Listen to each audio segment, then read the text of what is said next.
Hello and welcome to the Learn English magazine. Today I'm going to talk about the Eurovision Song Contest, which is held in May every year. Now, many Europeans see the Eurovision Song Contest as the best show on earth. And now the rest of the world is starting to discover it too. So in this podcast, I'm going to be talking about what it is that makes this annual song competition so special. Every year, on a certain Saturday night in May, something quite unique happens in Europe. Millions of people turn on their TVs and prepare to watch their nation compete. But this is no ordinary international competition. There are no footballs, athletes, or fast cars. This is a contest based on something much more important: finding the perfect pop song. So, what is the Eurovision Song Contest? In short, the Eurovision is an enormous televised concert, which is full of fireworks, wonderful dancing, lots of colours and shiny clothes. Oh, and pop songs, of course. Each participating country sends a singer or group to perform a song live at the Eurovision semi-final.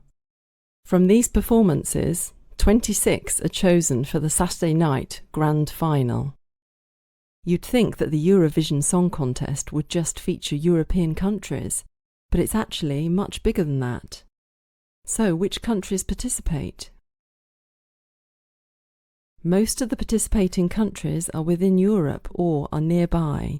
For example, Israel and Azerbaijan. However, due to the popularity of the competition with TV viewers in Australia, this country has also been included since 2015. The competition is friendly, but the results are still a serious business. So, how do they choose the winner?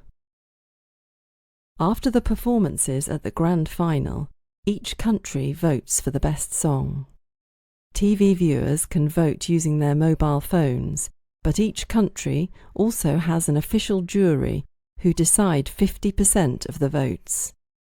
Obviously, it's not permitted to vote for your own country. In the end, the song with the most votes wins.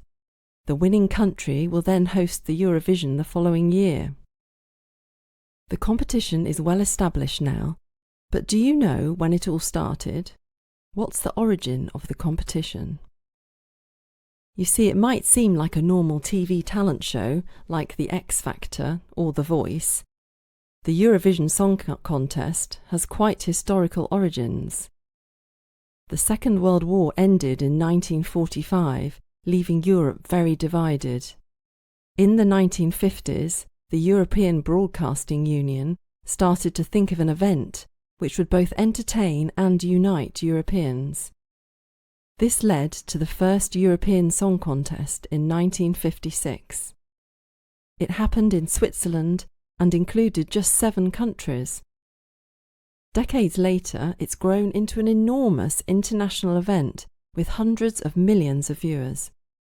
So, what are the rules? The competition's central rule is that each song needs to be a maximum of 3 minutes.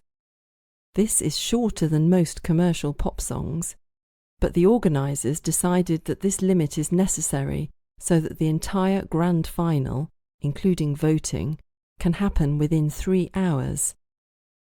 While performing the song, there's another rule, that the maximum number of people on the stage is 6. This includes the singers, musicians and dancers. Songs can be in any language, even though most countries choose to sing in English. Eurovision is a big deal, but are there any Eurovision stars? The competition has certainly had some success stories. The Swedish supergroup ABBA won the Eurovision in 1974 and then became huge stars with hits like Dancing Queen and Mamma Mia. In 1988, Celine Dion won for Switzerland before finding world fame with songs like My Heart Will Go On from the film Titanic. In 2006, Finnish rockers Lordi won the competition and captured the world's imagination with their metal music and monster suits.